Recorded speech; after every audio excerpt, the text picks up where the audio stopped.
Joe from an American military base in Germany asks, what do you think about Saudi Arabia only taking U.S. dollars for their oil, and do you think this will play out in the future of the dollar's value? Well, right now, I mean, most countries, oil exporting countries, take dollars for their oil. Some countries, though, are moving away to it from dollars, and I would expect over time more countries will make similar moves. When Saudi Arabia might come around, I don't know. They might accept other currencies, including the dollar. I don't know that they would say, we won't take dollars, we'll only take another currency, or we'll only take gold. But more and more transactions that are currently taking place in dollars are going to take place in other currencies. We've already seen that. We're seeing lots of bilateral agreements between countries that used to trade and invoice one another in dollars, shifting their trading into their own currencies. And that trend is going to continue, and it is very problematic for the reserve status of the U.S. dollar. William from Atlanta, Georgia asks, I'm thinking about buying a home for the purpose of living there for 5 to 6 years and then selling it. The market for homes in Atlanta is rock bottom right now and the population is exploding. I wonder if this can give me any comfort in hopefully selling the house when the time comes and not losing a lot of money, or maybe even making some by buying low and selling when the market recovers, if ever. Do you think it's a wise decision? Don't have enough information on the market to know whether or not it's a wise decision. You're going to have to research it and look at the relative rents that are there versus the cost of buying. Look at the property taxes, what you're likely to pay in maintenance or any kind of homeowners or association dues. The type of loan you can get, the lower the down payment, the better. The lower the interest rate, the better. But in general, I don't think housing is going to do well.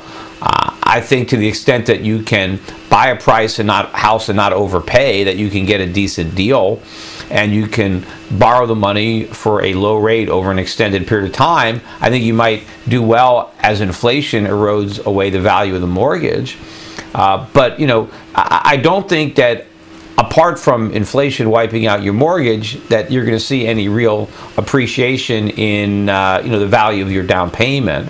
I think that the U.S. economy is going to be in very, very dire straits, and as a result, it's going to depress real estate values in real terms, meaning the price of real estate in terms of gold or in terms of foreign currencies or in terms of real estate that you might be able to buy in countries that are going to have better economic performance than the United States. But anyway, it's a personal decision you got to make, but don't buy the home as an investment. Buy it if you want it. Buy it if you want to live there, if you want to stay there, and if you can get a mortgage that you can afford, not based on a tax break, but based on the actual cost, and you really like the place, then go for it. But if you're not sure you want to stay there, if you're not really committed to the area, if there's a possibility that you might leave in a few years, then why buy it? Why take the chance that when you want to leave, you're stuck because you can't sell the house because it's a weak market? There is nothing wrong with renting.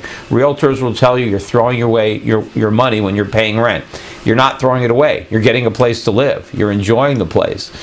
People throw away money on mortgage payments, on depreciation, on taxes, on maintenance. If you're getting something for your money, you're not throwing it away. That's just a realtor trying to get a commission. Hardy from San Jose, California asks, why have gold stocks seem to have lagged behind the metal so much, and when do you see a turnaround?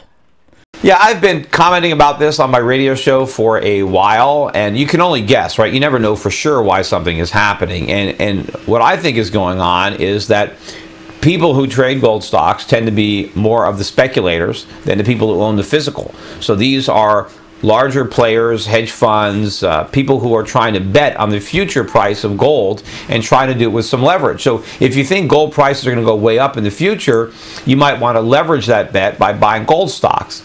But the fact that gold stocks are so weak is telling me that people are betting that gold prices are going to collapse in the future, and therefore they're selling their gold stocks now in anticipation of this collapse. People don't believe that the earnings are going to hold up. If the gold price goes down, companies won't earn nearly as much in the future as they're earning now or as they have earned. So I think the low gold price relative, the low stock price relative to the metal price is indicative of extreme bearishness on the part of investors with respect to gold and the outlook for its price. I take that as a bullish sign, as a contrarian. In fact, this entire bull market the gold price has led the gold stocks. Ultimately, the gold stocks have gone on to make a series of new highs, but it seems like they're being dragged there, kicking and screaming. And you always hear all this talk about a bubble, a bubble, a bubble. If we had a gold bubble, this would not be the case. Everybody would be betting on the gold market, not against it. When you have a bubble, everybody is convinced that the price can't go down. Right now, it seems like everybody is convinced that the price is going to go down. In fact, it's going to go down a lot, and that's why there's so much pressure on the gold stocks. I think the speculators are wrong. I think gold prices are not going to collapse. In fact, the opposite. I think they're going way up. And if I'm right, these gold stocks are really on sale, and people should try to take advantage of it. Mike from Orem, Utah asks, I've heard you say several times that it wasn't the increased spending and programs that pulled us out of the Great Depression, but it was the decreased spending after the end of World War II that allowed us to get back on our feet. It is pretty hard to find any studies or papers that say anything contradicting to the New Deal and FDR. Are there any particular economists that have published papers or have done studies on the subject?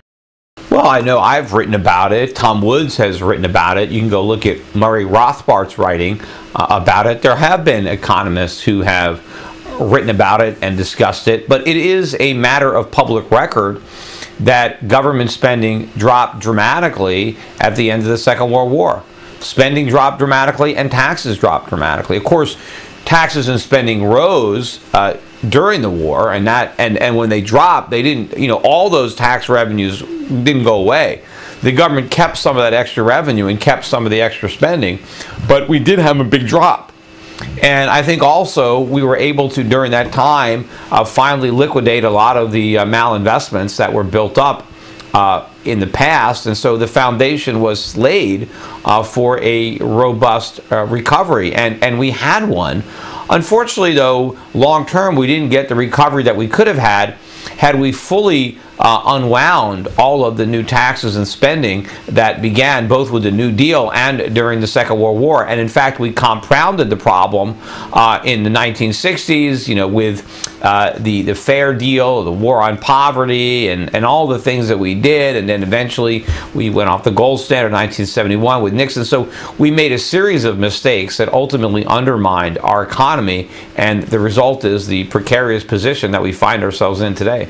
Kevin from Platte City, Missouri asks, I often hear financial economic analysts on financial networks say that things are already priced into the market. Kudlow said this the other day in reference to Spain's financial problems that are just now becoming visible. However, I think the phrase is overused and not really the truth. For example, shouldn't the market have already known that the employment numbers released on Good Friday were going to be lower than have been for the last several weeks? Surely the market didn't need a report to realize this. Yet the markets reacted immediately the following Monday as if they didn't know a thing and that this was news to them. Are my suspicions correct here, or are the analysts referring to something else that I'm missing? No, I mean, what people are pricing in is going to be what the consensus of opinion might be. So when you talk about something being priced in, that means a particular security, the price is already adjusted to reflect the news that people are anticipating.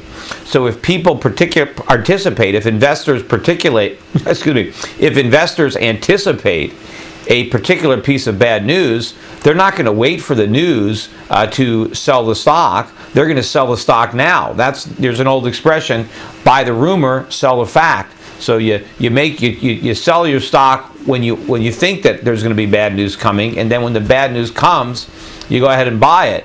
And what often happens is when you get an anticipated bad news, a lot of times the stock actually rallies because the bad news was already priced into the stock because people had sold the stock because they correctly anticipated the bad news. Then when they get the news they were waiting for and it's out there, well, they'll buy it back, and so you'll get that kind of rally. Sometimes, though, something is priced in that's wrong.